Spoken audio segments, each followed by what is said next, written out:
Getting it relaxed. Getting it relaxed. Hey, it's What? too late now. We have started, y'all. Oh, we live? We are We're in. live. Come on. You know it's Tuesday at 5 p.m. You know what time it Yep. is. Hey, Yep. what's going on, everybody? You are tuned into the Anything Can Happen show with Kenya Asa, Quasi Dreams, and your man, Cat Fitness. And we are Hey. bringing you another amazing episode with a great topic that is, it's going to get deep, y'all. I think we're going Uh-oh. to touch a lot of different things that you might want to stay tuned to. But before we get started, I want Miss Kenya to give Miss Yasmina a great introduction and tell everybody who we're actually sitting with today. Let's go. That's right. So, you guys, I am so honored to be welcoming my beautiful, amazing friend, Yasmina Porter. That sounds exotic. It is exotic. She is exotic. Exotic. Yasmina is a Fulbright scholar, y'all. She holds a master's degree in theater from the University of Wisconsin Madison, and is a professor of mindfulness at Cabrillo College Santa Cruz. She has spent the last 30 years as a full-time educator and coach, drawing on many movement mindfulness theater traditions, and has dedicated her life to bringing the best of Africa into her daily life and work in America. Welcome to Anything Can Happen. Uh-oh. Lovely Miss Porter. Anything will happen. A Thank round of you. applause. Love it. But before we get too deep into this conversation, y'all, if you're tuned in right now, make sure you hit the subscribe, the like button, and Yes. we have it live right now. So feel free to comment because this conversation is about to get deep, and we want you guys to join us, guys and Yes. gals, to join us in this conversation. Okay. Yes. So Tap in. I know Miss Kenya has a lot of questions. I have a lot of questions. You know I Quasi, do. Yeah. I know we all probably do. I might I have just some want answers to, today. if I want, I'm going to go ahead and just spit it out there. Yasmina, what do we need to know? What's the top thing that you think that people need to know who are ready to, or who believe that they're ready to seek love or start dating? Some people haven't been dating for a really long time. We've been in this pandemic. People are afraid really often to even get out there, even with vaccinations coming and all these things. People are still, we've been locked in our homes for so long. I think that people are afraid to get out there and to put their heart out there to other people. It can be a very scary thing. We're all kind of trying to recover from trauma. And so what would you say is something that people need to know about themselves or need to consider as they're starting to kind of creep back into the dating scene? That's a loaded question. It is. One bite at a time. I try to keep them locked and loaded, y'all. It's beautiful. Now, the first thing that I was gonna say, I can't say it without knowing that there's two things that go together. Okay, so first is what has you radiate from the inside? What kind of lights you up on the inside of yourself? You know, so that sometimes people will say to me, well, how do you meet, somebody, or just how do you meet somebody? And I'll say, me personally, I could just walk outside and sit on a bench and people will just walk up to me. Wow. Because if you know what lights you up on the inside, then you begin to radiate that. The reason why a lot of women don't do that is because of what you also alluded to, having things that, and men too, you've been heartbroken before, you've been betrayed, different things have happened. So what goes along with that is also practicing your boundaries, practicing saying yes and no and maybe. And Kenya knows that I have a whole body of work around that, because most people have their go-to thing. Like they either always say yes, or they always say no, or they always say maybe. People are just, a lot of times they don't even realize that they have like a kind of an automatic thing. whatever is your automatic thing, you have to learn to So you're saying practice some people those might be other pro. ones. Is that what we're trying to I'm get saying to? most people, when you get to, you're a mature person, you have figured out some things that work for you, or you've just been doing a certain thing, even if it's not working for you. Wow. Let's talk about that though. I know Yeah. that's been a really hot topic lately. This conversation around boundaries, right? Especially during COVID, with people being closer to their spouse than they might have been in the last 15 years, day in, day Whether out. they wanted to be or not. Yeah, Right. boundaries used to be like the 9 to 5. Yeah, Now you had your we're escape together 9 time. to 5 and 5 to 9, right? So what is that? If you could just break that down for the average listener who doesn't know what boundaries are, especially within the context of like human to human interaction, what does that look like? Okay, I'm gonna answer through an example, because again, the two things that I just said, they really go hand in hand to be that one thing that you talked about, which is the knowing what helps you to radiate kind of joy and a sense of connection, to God or to your higher self, whatever helps you to kind of shine that light on the inside of you that connects you to the divine or to all goodness and all love.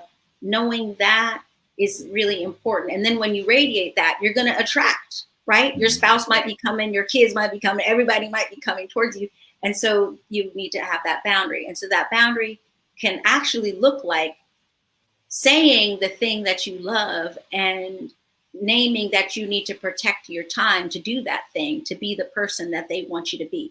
Like, for example, let's say it's your baby girl and you're doing guitar because guitar lights you up.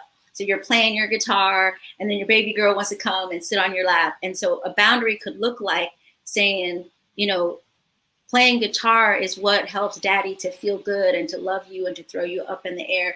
But I just need, I need to have a little time by myself to do this because this helps me to be like the best daddy I can be. Right. And so you can extrapolate that to your boss, to your wife. So it's not so much of a saying no.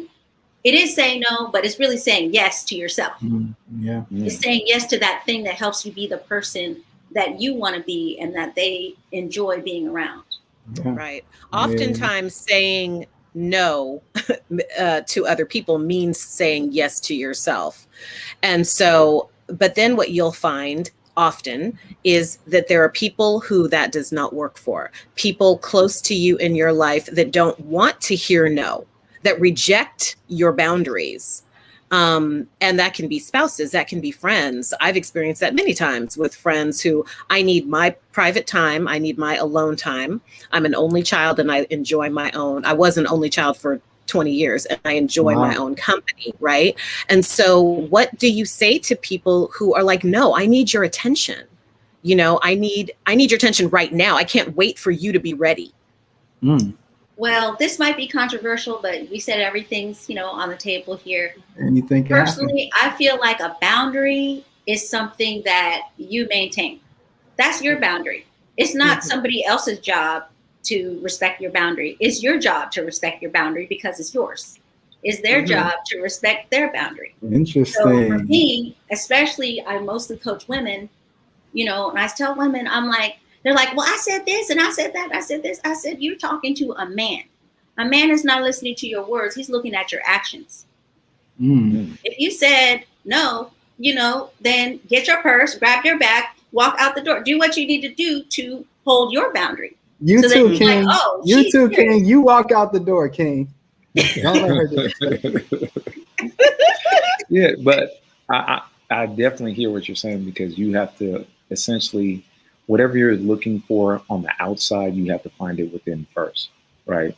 For that person that you want to love you from head to toe, you have to love yourself from head to toe first, right? If it's things that you're distracted and you're not happy with yourself, people are going to find that's what you're going to attract at the end of the day. That's what's going to be radiating out of you. And I think that's what Yasmina was saying, is that your energy is what other people can feel, even if that's just the laws of this universe. Even if they're just walking by you, they can feel your energy that you're putting forth. And if you're feeling low and sad, or angry or depressed or whatever, sometimes that's a deep issue. Sometimes that's a psychological issue or a psychiatric issue, and sometimes that's just a mood.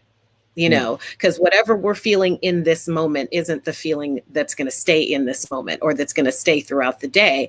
And so one of the things I always feel like, and I want you to tell me if you agree with this, Yasmina, is that if you are overall not radiating the kind of positivity that you want to get back, what can you do because you want a positive partner. You want a partner that radiates love and joy and care for you and you have to hold that energy. Yes. Come on. Right. Yes. So you have to hold that energy. How do you move past that moment into a greater sense of joy? I'm gonna boomerang this back at y'all too, because what I think is it's very personal. Like you were saying, be positive. I'm going to be honest with you. I know some couples, they're not close friends of mine, but I've met them. They radiate on negativity and they love it. They go around hating on people and that's their bond. So it's individual. Yes. I'm a bond. But, like if you want somebody positive, then you have to be positive. But here's my question, and I'll answer for myself. What lights you up? I know for me, it's swimming. I go swimming every morning at 6:30 a.m. And when I'm done, I float on my back in the hot tub and I look at the sky and I look at the trees. And that's what lights me up. So I know that doing that, starting my day before my kids or anybody can get me off of my game, I put myself and I figure out what lights me up and do those things. And I don't always have access to a pool. So I sing gospel music. I will praise dance. I do bubbles. Sometimes I blow bubbles, or I have finger paints, and I'll just do like finger paints. Wow. Whatever. That's just me. That's just what lights me up and makes me happy. This is good. And that's what when I wrote my book, that is what spirit and spirituality. My book is about spirituality, and spiritual is in the title, and so I researched the actual meaning of that word. And the meaning of that word is what brings you joy, what lights up your spirit, what lights up your being. And if we are not able to tap into what that is for you, it's swimming and all this the things you just mentioned. For me, it's dancing and singing and hula hooping and stuff like that, or gardening for sure, then we're not able to, because we're busy. We talk a lot about how busy we are. We're busy trying to make our money. We're busy working. We're busy trying to take care of other people. And so if we don't take the time to tap into our spirit, or what makes our spirit breathe, then we're not able to express ourselves to our potential partner and maybe draw our potential partner to us, because that energy is just not there. Wow. And that's good. So like on the topic of mindful dating, right? It sounds like, Yasmina, correct me if I'm wrong, but it sounds like you're saying the best place to start is with like dating yourself or getting to know yourself so you can attract the partner that you want. Yes. Absolutely. So absolutely. Let's get to the root of things right now, because we're glancing around and playing a little bit. We don't want to glance. We don't want to glance. Let's talk the real. What about the people out there that's getting the faceless, the buttless, the butt implants, the Gucci bags to attract that? What are they really attracting at the end of the day? You know what I'm saying? Like if that's where I'm starting at, if I'm starting here and wanting to show the world and check this out, what am I going to attract at the end of the day? Putting that type of energy out into the world. Don't be Jesus, Yasmina. Speak to us. I'm just saying, let's get there. Because men do it. Variety of clients that I have worked with, and I'm like, if it makes you happy, you and your person in the quietness of your home, this is making you happy. That's not my bag, the Gucci bag and all that. But like I said, I start my day working out at 6:30 in the morning. So when I'm at the gym, I'm attracting people who are working out in the morning. So that's part of like, if you are that person I know this is not kind of where you were going, but I'm like, if you're that person that you're all about shopping, that's what you're going to meet. If you're that person that you're always hanging out in the bar, that's who you're going to meet. So, you know, you have to think about, what are you trying to attract? Because if you always out shopping and this is what you're showing, and you attract a gold digger, then, you know, or you attract the alcoholic. But I just don't want to throw the ladies under the bus. The guys have to, you know, the guy that has to have the certain kind of car and the certain, you know what I'm saying? All these material things. If I'm just constantly putting material things into the universe, I'm going to get a material woman back, you know? Somebody that only loves those items. Some people want that. Some people want that. So we can't judge. I'm not saying it's right or wrong. Oh, let's go Sigmund Freud on them. Like, do they really want that? Is that what they're actually pursuing, or is there another level to it? I think some people are. I think some people are. I really do. I think some people are actively pursuing somebody that they can grow financially with. And that's not a bad thing, you know, because some people are like, oh, well, all I need is love. That's also not a bad thing. I think you need to know yourself and don't be mad at what you get if you're radiating a certain energy. Yes. And I see somebody has written a question here. But before I go to the question, I even regret using that word gold digger because it's always used to describe women. Yes, it is. It's always yes, it is. Yes, it is. And I'll say, as for myself, as a woman, there is nothing wrong with your man treating you right. Sure ain't. I mean, what is right? Can you describe that though? What is right when you say treating you right? Like, what is that? Because when I think, what makes you feel good? If so. Kenya knows what I'm talking about. We had somebody that worked with us recently, and this person had been married to somebody who would never wash a dish, never buy her anything, never bring her a flower, and finally she divorced him. And I'm like, girl, what was you doing? Like, why were you doing? So this is gonna almost sound like the opposite of what I just said, but you have to think about what you attract. Now, if you're giving, sometimes you're actually going to attract a taker. Absolutely. Right? So you have to find that balance.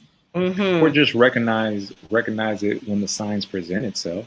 Right. So with that particular woman, I wish that she had come to me before she had gotten divorced. Because I was like, if you want your man to stand up, you need to sit down. You are doing way too much. Say it again. Ooh, that's a good one. That's if a good you want one. your man to stand up, you need to sit down. What? Like, baby, I'm tired. Hey, you gotta put that on a shirt. I know, honey. Oh my goodness, man. Oh, that's quote of the year. That is gold. Like that. That is gold. But seriously, y'all, before we continue to answering this question, if you're watching this right now, either live or in the rebroadcast, subscribe on YouTube. Go to YouTube, click that subscribe button. It's very easy to find. And hit the notification button. So every week you can get button. You already know the deal. Tuesday at 5:00. And also follow us at ach.show on Instagram. At ach.show on Instagram. We're going to get that TikTok going too. The conversation is going in the comments, y'all. We got to keep them. We got to keep this conversation going. Let's answer this first question. We got two coming in hot right now. So let's address this first one. So I got it right here. Should you consistently be radiating the good feeling, or should you be practicing this? Right. Should you constantly be radiating this good feeling? Should we practice this? That's a really great question. Well, may I? Yeah, please do. Please do. So actually, there's two answers, which is always going to be my answer to things. There's more than one thing that you have to put together to make it be true. It's like the masculine and the feminine. You have to have balance. So first of all, it is important to practice the good feeling. I have this like 7-step program, and that's the step 1 is called breathe. So when you're on a date, to just breathe and notice what is pleasing to you. That's the second step, which is enjoy. So let's say you're in a restaurant and you're like, oh, we got a seat next to the kitchen and it's noisy, and the mind naturally goes to the negative, because as humans, that's how we survived as a species. Something bad happened and we're like, oh, I'm going to remember that. He fell off the cliff over there. So our minds are naturally going to the negative. So we have to train ourselves to focus on the positive. So breathe into your body and notice what is pleasing to you and bring your mind there. But I wanted to say specifically, do not fake it. Don't pretend that you're happy when you're not. What is preferable is to see if you can bring your attention towards something that you can please you or that you are grateful for. Because being fake and pretending that you're happy when you're not is really bad for your health, and it increases your stress. Even fake smiling is bad. Smiling is really good for your body. I have this program called 21 Days of Happiness. I have so many programs, but smiling actually makes people happier, but fake smiling makes people depressed. So rather than fake smiling, think about what actually pleases you and try to bring your attention there. And if you are in a relationship, you know, and you're generally doing that, then when you are unhappy, your partner is going to notice. Your wife, your husband, or your boo is going to be like, baby, what's wrong? Because that's not your nature. They can see that your nature is joy. So when something takes you out of yourself, they're going to be like, whoa, what's going on? Let's handle this. I don't like that. I hope people are taking notes right now. Yeah, no, this is good. Listen, you better get the notepad on, because there's a lot of jewels being dropped. Yeah, like that's really good. And what it brings to mind the idea of like smiling through the pain, right? I know everybody here has heard that before, like smile through the pain, right? Because at least from what I've heard psychologically, when you smile, it releases certain endorphins into your body, right? Which can make pain more like endurable, right? Or even like this idea of faking until you make it, right? So kind of like smiling in public, even though you might be miserable in private, right? Until your outside matches your inside, right? So like what do you think of that? Well, I think there's a place for that, because I mean, there's that. Look, we are Black people. Something's going to happen on any given day that is going to test your nerves, and you're going to have to push through some unpleasantry or something, you know, be it at work, your kids, or whatever, even turning on the news. And so sometimes you just have to push through those things. But the balance of that is, where is your soft place to land? Your relationship should be a place, for me, if I have a man and a lover, I want that to be my place where I can cry, where I can say I'm hurting, where I can, you know, where I can express my anger and have them love me and hold me and say, baby, that shouldn't have happened to you. I'm so sorry. Let's, you know. So your lover should be an extension of your best friend, or your best friend. Would that be some advice that we could throw out there? For sure. If you can't call your lover, your companion, your best friend, you know, should you further this relationship? That's another hot take, because I saw a really good video on Instagram about, you know, that's debatable, because not all spouses are best friends. With of course, you know, you like each other, but it brings to mind, you know, I know Dr. Umar Johnson, he did an interview with the Breakfast Club. I believe this was last week, right? Very, very controversial interview as always. But he mentioned that marriage is an economic contract, right? Like more than anything in America, we're kind of brainwashed into this idea of love, right? Like a marriage is built on love, when in every other society, marriage is like unions and bonds, and economic contracts like uniting villages and tribes and families, right? And that's just so, because you don't necessarily need to be best friends or even friends with somebody to understand the greater importance of a union as powerful as marriage, right? But I mean, you know, different strokes. Right.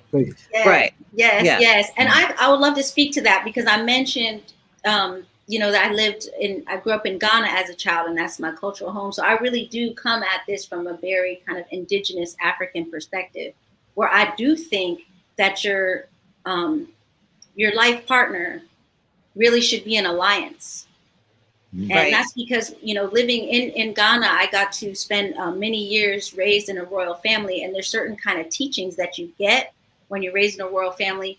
And so you, in an African context, I would think of each of you as like a king or a queen. And what that means is that there's nobody above you paying your bills and telling you what to do. You are an independent person, and you have a message and a mission in the world that you're spreading, right?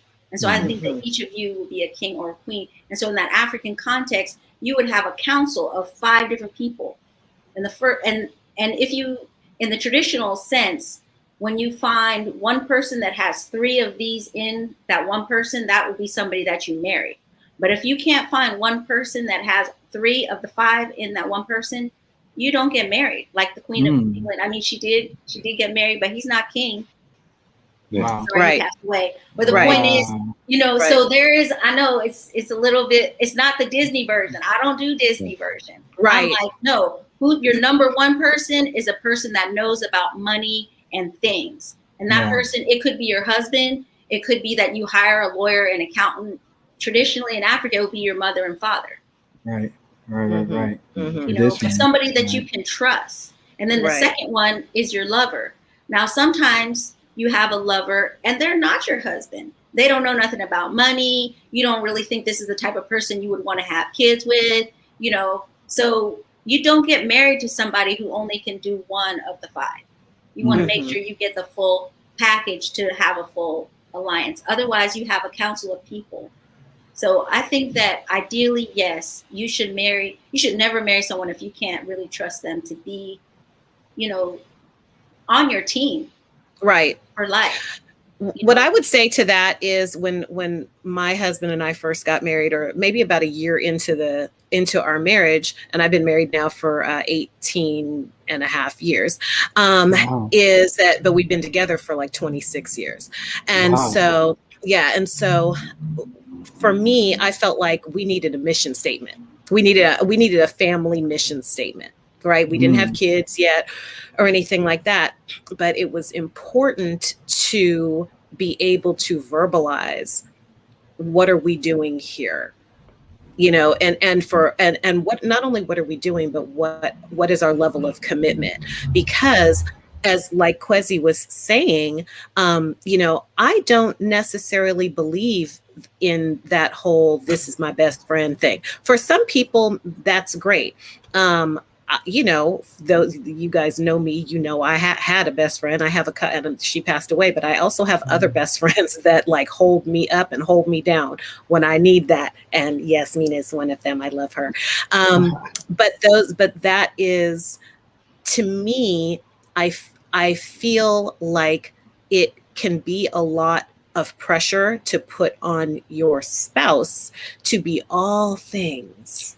Yes. You're going to be my husband. You're going to be the father of my children. You're going to be my best friend. We're going to do that. I feel like that is a little bit too much.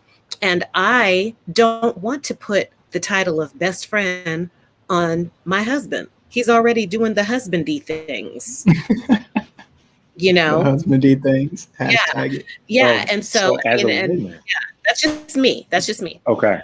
So what if, and I'm just throwing this out, you know, being, you know, the advocate on here, the opposite. Devil's advocate, right? Yeah, devil's advocate. So if your husband is looking for a feminine energy for that best friend and it is not you, is he allowed to go outside and find that energy that he desires? Look at Kwesi. Yeah. Your wife must not be watching this. Oh my God! You know, if that's not my best you friend, know, I'm just, hey, anything. Let's get into it. I want to know. He ain't scared of getting into it. We're not talking. He didn't say anything about lovers. He didn't say lovers. I didn't say nothing about lovers. He said feminine energy, which is a different outside thing. The wife.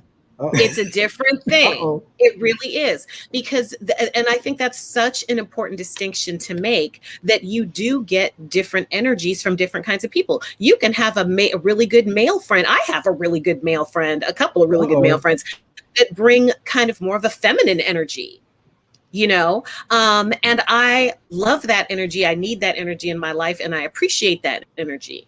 And so I think that's a really interesting, Yasmina. Yeah, let's talk about it. Talk about that. I think we need to be honest that we're not your average women. No. So don't get us on here acting like we're your average women. Y'all the spokespeople for all the women. Y'all speaking for all the women. We're not speaking for all. No, we are not. We are not. I'll tell you one thing I can say, and Kenya, you tell me if this is right. One thing that Kenya and I are on board with is that we are going to be happy.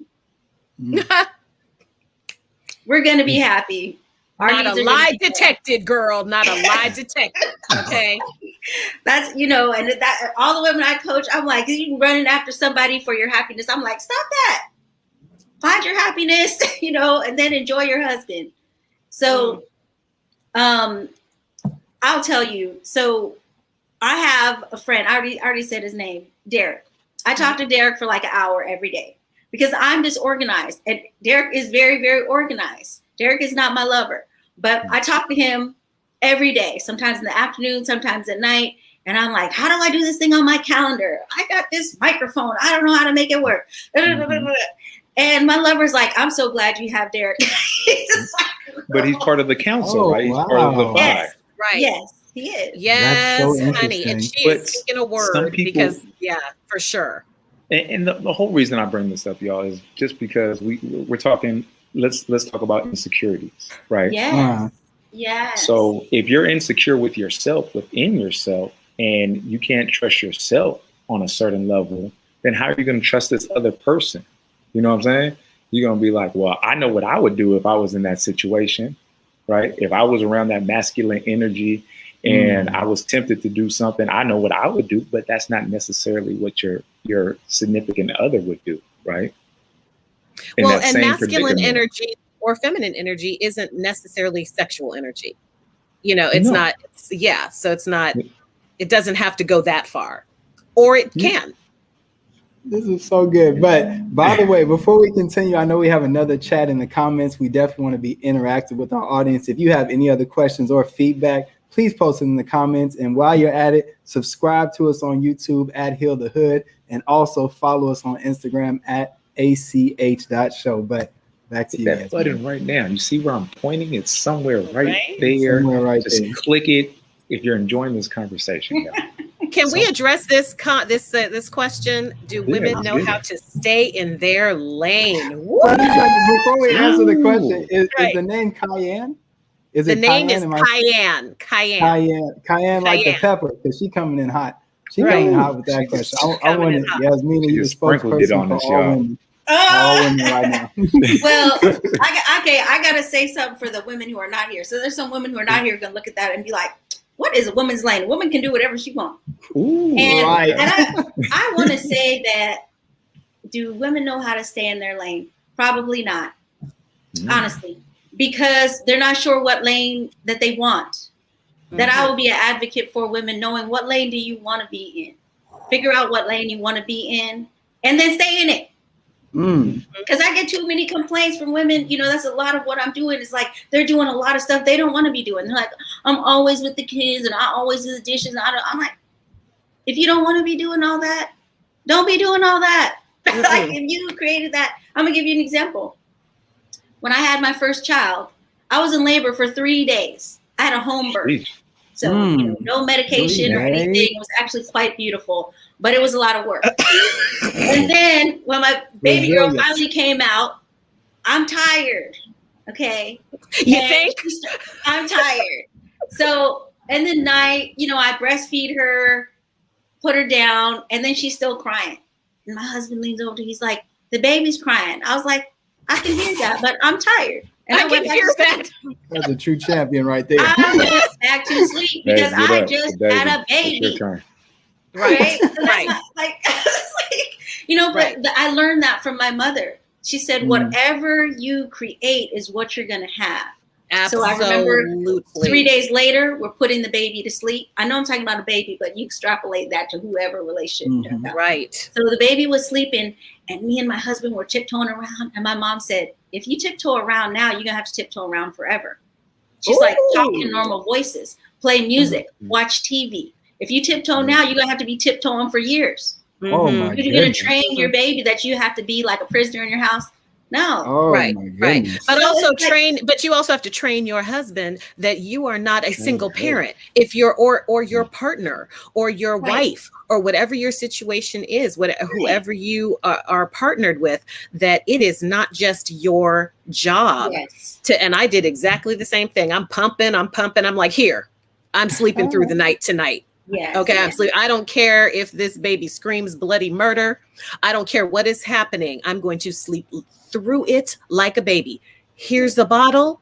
Enjoy yourself. Figure it out. And that's fair. That's fair. But it's like, again, boundaries, right? Like boundaries, expectations, and like a an understanding between both partners, because let's say the man is the primary breadwinner, right? He's up at 4 a.m. every day and he's putting in hours going to work, making the money, bringing it home, paying the mortgage, right? So there should be an understanding between both of them. Like if the baby is crying at 3 a.m. and I got to work it for it, then that's something that you should have stewardship over. Right. So just, I mean, conversation. Not necessarily, but okay. Okay. I don't Not necessarily. It's a conversation.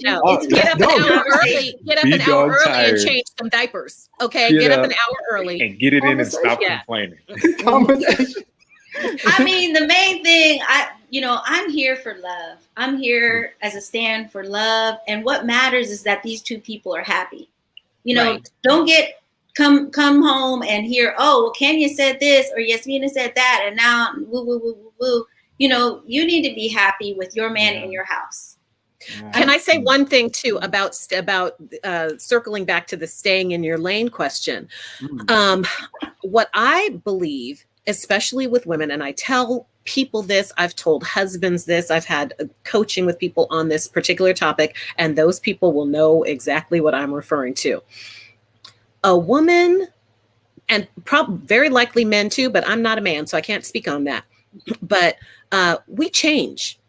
We change over time. I always say that 40 is like a magical age. You turn 40 and it's like, whoa, you start feeling yourself.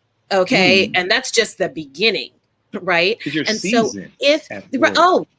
you're starting to get a little sprinkling, might have a little, paprika, a little, you're expanding it. What you're willing to tolerate and what you're not. Seasoning. Absolutely. And so are you going to stay in the lane that you started in when you were 20 or whatever? Because I know I've been with my husband for decades and I am not the same. I am a different person. I mean, I'm the same person. The same. Right. Just because you grow in the number and age doesn't mean that you change your personality, because there's a lot of 40, 50-year-olds that still act like 16-year-olds. Absolutely. But I do think that one should be prepared for a certain type of growth that maybe you were not anticipating. Yeah. Right. So a lot of, wives will start off with the whatever you like, bark like a dog. Okay. They'll start off like that. And then you get 10, 15 years down the line, and that is not her jam anymore. She has changed. She's grown. She's got some sort of career. That has changed over time. And so is she supposed to stay in her original lane, or does he have to adapt to her new lane? Or he or her or them, do they have to adapt? Oh my goodness. Time out. That's a really good question, because something I wrote down to ask, and it's in line with what Kenya just asked. What do you do, within the topic of mindful dating and mindful relationships? Yeah. What do you do if your happiness conflicts?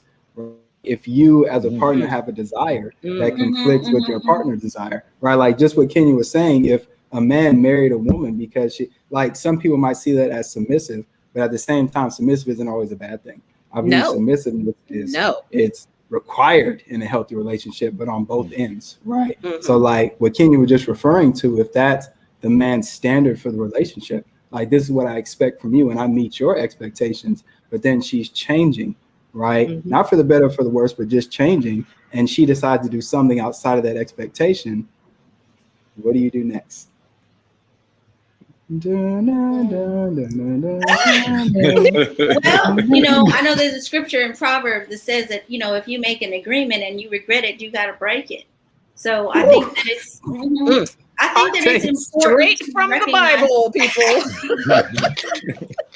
I think it's important to, you use the word, Kwesi, you use the word expectations a little bit, going back a little bit. And I think that's very important. One of my spiritual teachers is Reverend Deborah Johnson, and she said that every relationship ends because of unmet expectations. Oh, man. Relationships end because of unmet expectations. So what's really important to think about is, first of all, did you ever say these expectations out loud? Like, a lot of times what we're talking about, Kwesi, has never been discussed. at all. People just have expectations. They Make even assumptions. get married, but it's assumptions. But it's never been discussed what this expectation, like, did you actually say it? That you had this expectation? Right. Did you ask for the person to agree? And did they agree?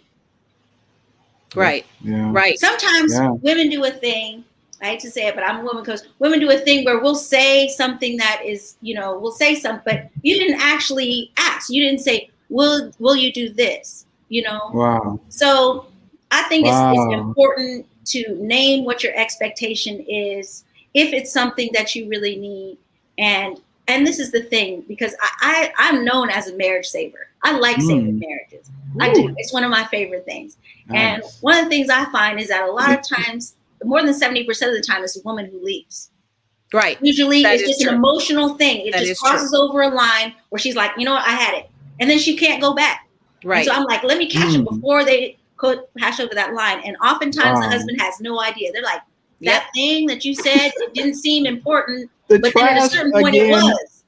You know what I mean? So I'm like, I think not to threaten, but to let it be known. Like with my son, I remember this one time I asked him to wash the dishes. And he just was like ignoring me. And I was like, it's really important that you do it. And I came home and he gets his backpack. He's about to walk out the door with his friends. You have to have a tone in your voice when you're serious. Right. And don't be specific, but let it be known. And I said, if you walk out that door, I think you're going to regret it. Right. And he walked out the door. You just I went in my room. I sat down. I thought about, okay, how am I going to handle this? Because I already said words don't mean anything. Right. My actions are going to speak. So I thought to myself, is what do you call it? Storage place right out my window over there. I was like, he's going to come home and all his stuff going to be gone. His entire bedroom. Yep. No bed, no TV, no nothing. Not a shoe, nothing. Right. I was like, I'm going to go to the store. I'm going to buy him some plain white t-shirts and black sweatpants and some ugly shoes. I was like, okay. And I just went in my room for 3 minutes and I thought about how I'm going to handle this. So next time I tell him I'm serious, he's not going to play with me. Right. 3 minutes later, he comes back in the house. He said, I changed my mind. He just started washing the dishes. I didn't even say anything. Ooh, he felt the energy. He caught the energy. The universe whispered in his ears, like, get your ass on. Mouth. When you are serious, let your energy, let it be known with your energy. I am not playing. This is important to me. Wow. Yes. And don't say nothing else. Absolutely. Let your actions speak. That's amazing. Take your credit card, go to a hotel for a week. You'll be like, dang, she really was serious about that garbage. Yeah. Wow. Right. Yeah. But don't get divorced. I'm saying before you get divorced, take serious, strong action for what you need. Right. Yeah. Yeah. And I'm gonna go ahead, if it's okay with everybody. I have got to address this question that's in the chat. Before you do. And I'm gonna question. Yes. Subscribe on YouTube at Heal the Hood. Follow us on Instagram at ach.show. I can already tell this is an incredible classic. This is an instant classic. Yes, I'm I love so this. grateful. I love This this. is a million views. So right Heidi, thank you so much for asking this question, because I see this so often. Excuse me, everybody. Her question is, how do you feel about making lists of what you want or expect in a partner? When do they become too rigid? Oh my gosh, I have this conversation so often. And I'm just going to give my opinion, because I want to hear what Yasmina says about this. I feel like making lists is very similar when you're in a relationship to having a mission statement. If you're making a list on what you want in a partner, it is putting the energy into the universe, writing it down. It's just like that whole statistic of the more things that you write down, those are the things that get done. As opposed to you just say to yourself, I'm going to do this. And then you don't write it down. You get unorganized. You forget to come back to it, all of those things. And so I'm wondering if it's the same thing in seeking your partner. If you're like, this is what I want in a partner, and I'm putting that energy on paper out in the universe for my eyes so that if I need to, I can refer back to it. But then is there a point where it's taken too far? I need a man that's 6'2.3". He's got to be brown skinned with a low fade. He has to look good in purple. He has to make at least $100,000 a year, but I want him home every night at 3 so we can spend time together. You know, when do we get too rigid and or unrealistic? And does that impede our ability to find real love if we're that rigid? Ma'am? Yeah, I'm gonna swerve a little bit here, as I do. I like the way that you earlier, Kat, you mentioned about, you know, the whole Disney thing. I'm not for the Disney thing, and I'm not really speaking to that. So I would say what I know works for people is when you think about what you want, you're thinking about, I want. You're spiritually saying that you don't have it, and you're like expressing lack, and it creates a kind of needy energy. Scarcity So mindset. rather than thinking about, I want, just change it to I love, and begin to radiate that from the inside of yourself. If you're wanting to be with somebody who's abundant, then you feel abundant. Even if you're unemployed right now, like, you know, do you have a bed? Do you make your bed so you feel like a queen? You know, can you oil your hair? Are you the things that you're asking for? That's all. Become the person that you really want to be. And again, there is the yin and yang, the kind of balance thing. For example, if you like a man that is generous, and this is interesting because most women, you can Google this, most women, one of their number one things that they look for in a man is generosity. Which is interesting because one of the number one things that turns a man off is a woman who seems greedy or too focused on money.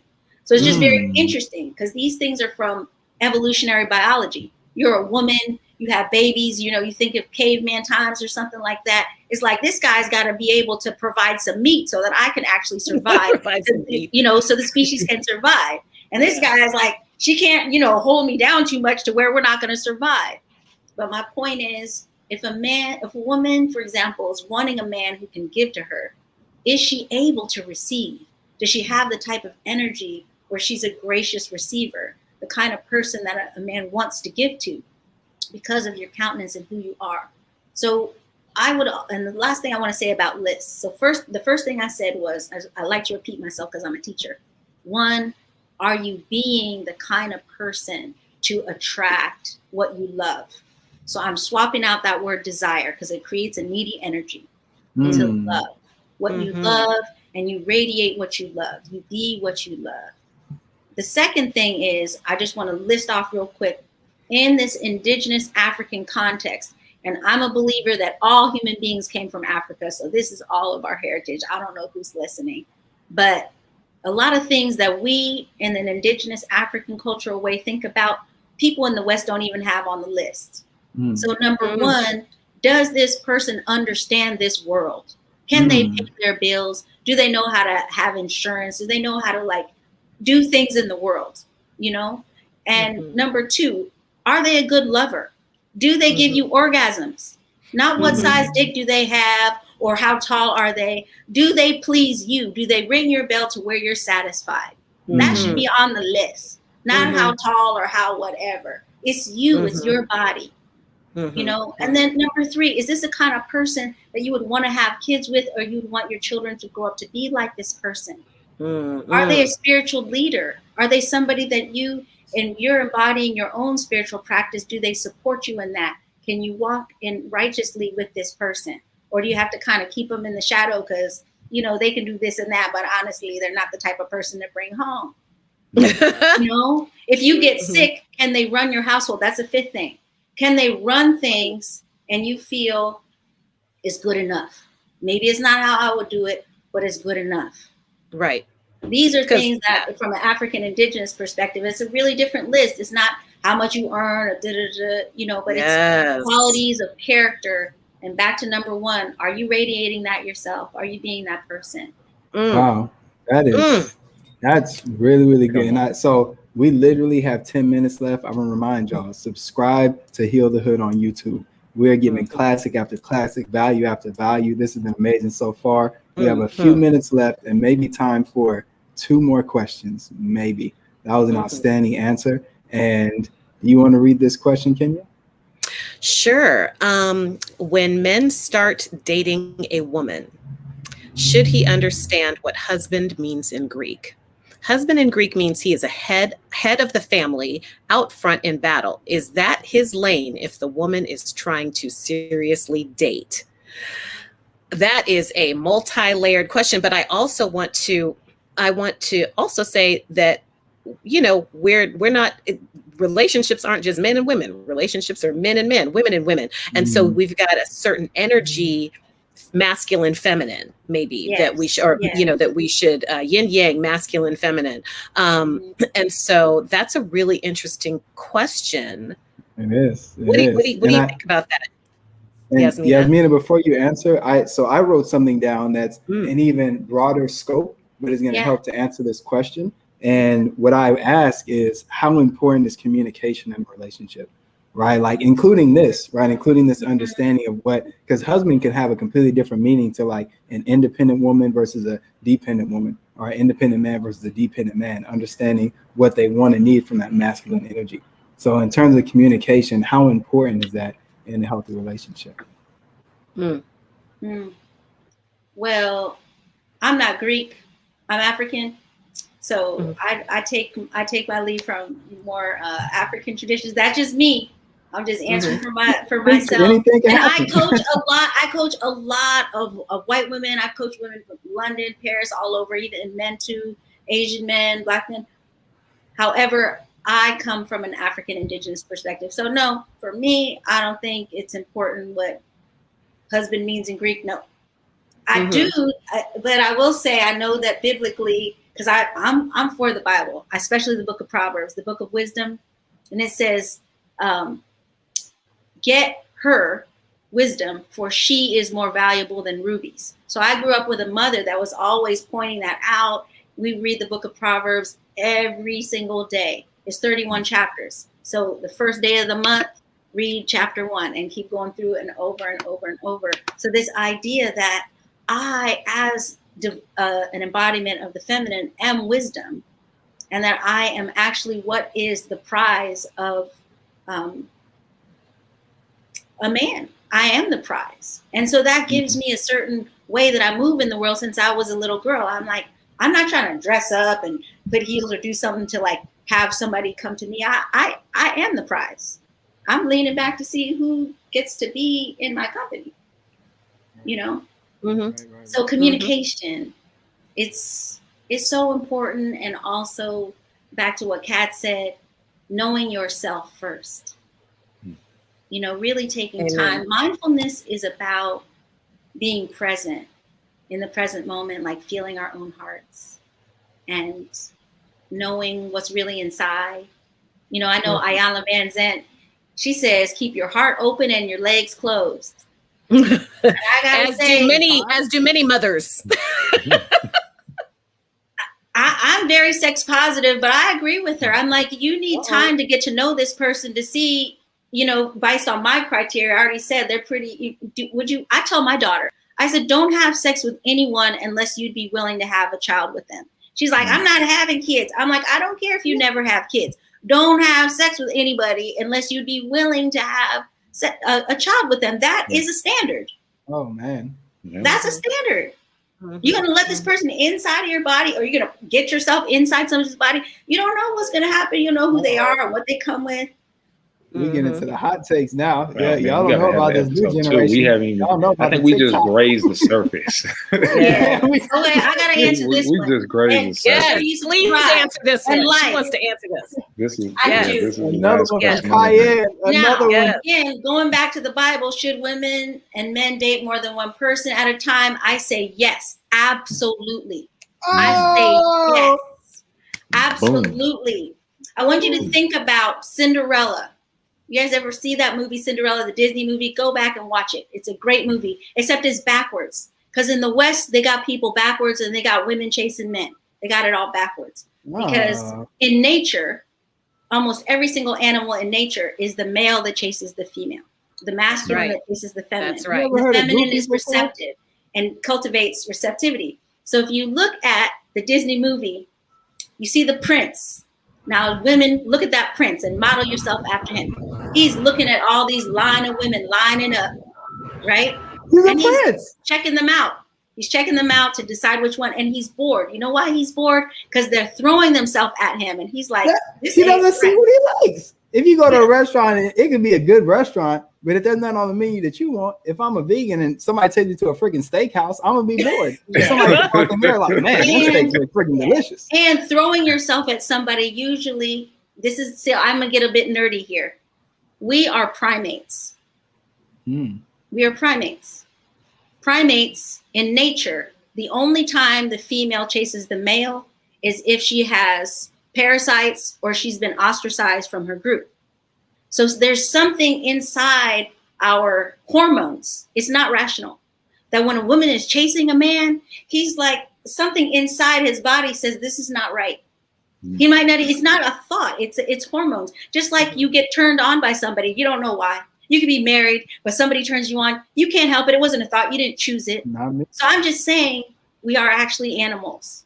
And if you don't like to think about this, but you better recognize that you are. I know that's and when right. you're chasing after somebody, is repelling. So look at the Disney movie. When Cinderella walks in that room, she walks in there and she spins around in her dress and she's looking at the lights. She wasn't thinking about him. She did not come to meet the prince. She came to dance. She came to be happy. Watch it. She spins around. Let me ask you this, because that is like, I believe there's a lot of validity to that, but then I log into Instagram and that's basically like a billboard, an advertisement for all the single women, right? And I'm thinking to myself, if I'm more conservative, right, and I want a man to pursue me, but there are all these women who are advertising themselves, right? And not just body parts, but like advertising themselves. How am I going to stand out if I'm not speaking up as a woman? I'm a believer with my clients, and I'm giving y'all a lot of stuff. Like I'm usually like $300 an hour. I'm giving y'all everything. So this is beautiful. And don't forget to tell them about my event. It's in the he's saving that for last. So how you're gonna stand out? You're gonna stand out by being yourself. Yes. I know that you're gonna you might. I am telling you what I know.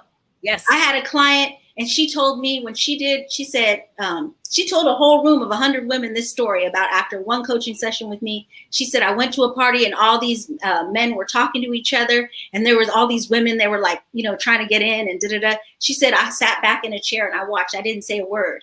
And she said, at one point, all the men stopped and they looked at me and they were like, who are you? Right. Right. On fire. Right. That's right. I have another ex-client of mine. She met Snoop Dogg. Yes, I'm name dropping. In the van, everybody's smoking out. Da-da-da. All the girls are all over him. Da-da-da. She did what I told her. She sat down. She didn't say a word. At a certain point, he looked at her. He said, "Who are you?" Right. Mm-hmm. So she wasn't trying to jump in his lap. She was just enjoying, relaxing. And he said to her, "You know what's going on here, don't you?" And she said, "Mm-hmm." He was like, "I like you." Right. Mm-hmm. So you just be yourself, know your value, value yourself, and people will see that God's grace is visible. Mm-hmm. I think we got to end it on that right there. That's a hot take of the day. That's a hot take of the day. But tell us more about your event. So everybody knows you're a mindfulness coach. Obviously, you're very professional, very expert at what you do. But what is this event you have coming up on the night? Oh, wait, before I say that, I want to just finish up with Cayenne's question because she was getting the fiery questions and I appreciate that. The reason I say you should definitely date more than one man is because of the ancient traditions. If we were in Africa, you would have all the women dancing together, all the men dancing together. If you looked at old movies in the British, they'd have everybody courting. It's called courting. So I believe that it's important to, let me put it this way. If you don't have more than one option, then it's not really making a choice. Mm-hmm. If there's not more than one option, you're not really making a choice. That's a big mistake people make. They date one person for a long time, then they're trying to decide yes or no. I'm like, wait a minute. You should be out there, spending time with, not having necessarily having sex with, with multiple people, and then you choose the best out of many options. Not wait till you're 3 months in and then, you just stay because, well, the sex is good or whatever. I'm used to it. I don't want to be alone. I don't want to start over. So that's my answer to that question. And that really brings I have another question. You don't have to answer this right now because we're already nearing over time. But my next question is, how do we address the people who associate dating with sex? Right, or like dating with having more, because that's what came to mind when she said, should women and men date? You got to come to my event. Right. Yeah, because that's back to boundaries. So the event is on May 10th. You just look up Eventbrite. You can look up my name, Yasmina Porter. May 9th, 10 to 11:30. It's for extraordinary people living extraordinary lives and crafting an extraordinary love life. You could be married, you could be single, but are you committed to having an extraordinary love life? And it's a lot of fun. It is a lot of fun. And I'm your co-host right here. Yes. I will also be there. And where can we get more information? I believe I have put it in the chat. Can I? Oh, no. So or you can reach out to me on Instagram at Ruby Envy on Instagram. I will post it on Instagram, but I'll let y'all know through that. And it's you'll be able to log on Eventbrite. So that's how you'll be able to sign up for that. And we'll also share it on the ach.show page on Instagram, as well as I'm sure Heal the Hood on Instagram and Facebook. So it won't be hard to find. We'll put it on all the things. Amen. This was fabulous. Thank you so much. You're fabulous. So tell everybody if you have any kind of books out there, if you have a website, just all your social media outlets, emails, anything that you want for people to get in contact with you that are looking for your coaching. Just email me directly at mindfuldatingcoach@gmail.com. Yep. mindfuldatingcoach@gmail.com. And we will be putting that in all of our social medias as well. Absolutely. And is there any last words or thoughts that you like to leave with the people, our live audience, as well as those tuning in for the rebroadcast? You don't have to find a good man. Once you find yourself, you'll see a good man is standing right next to you. More than one. And I hope you pick a good one. And that's that on that. So this is Anything Can Happen. So find us on YouTube at Heal the Hood. Find us on Instagram at ach.show. My name is Kwesi. You can find me at kwesi.dreams and also at our business page at Alignment Agency. That's at Alignment AGNCY. Where Wealth and Wellness Unite. Where can they find you, Kenya? They can find me at Ruby Envy on Instagram, at Ruby Envy on Twitter, at Ruby Envy on pretty much all the things except for LinkedIn. You're going to find me at Kenya Asa. And Ruby Envy Wellness. We support our clients in their journey on holistic health. So just to remind you one last time, if you enjoyed this broadcasting, make sure you like, subscribe, and hit the notification button. Our goal is to educate, motivate, and inspire those across the country in our inner city communities how to heal yourself one day at a time. So make sure you tune in every Tuesday at 5 p.m. for our live broadcast on YouTube and Facebook. You can rewatch or re-listen to the episode on Spotify, Apple Podcasts, all the podcasting networks out there. You just have to look up Heal the Hood. And if you want to follow your man, Cat Fitness, you can follow me on IG at CatFitness3, Facebook, Cat Fitness, and my website is www.catfitnesswellnesscenter.com. Y'all, thank you for tuning in to another amazing episode. Hopefully you re-listen to this, share it, tag a friend, and allow people to get all the jewels that you just received right now. We'll see you next time. Peace out. Stay with us for a second, Yasmina.